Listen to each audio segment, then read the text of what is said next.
एका 12 वर्षाची चिमुकली शाळेतून घरी येते आणि कपडे चेंज करायला जाते, तर तिच्यासोबत काही दलिंदर लोकांनी रेप केला आणि सबूत मिटवायसाठी तिला दगडाने ठेचून मारून टाकलं यार.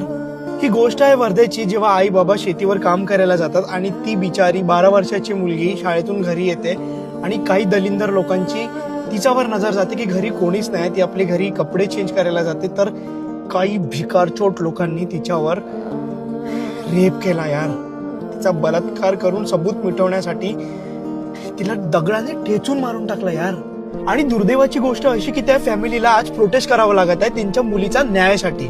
वा, देवेंद्र फडणवीस जी, त्यांना रस्त्यावर आणा आणि साल्यांना कापून टाका.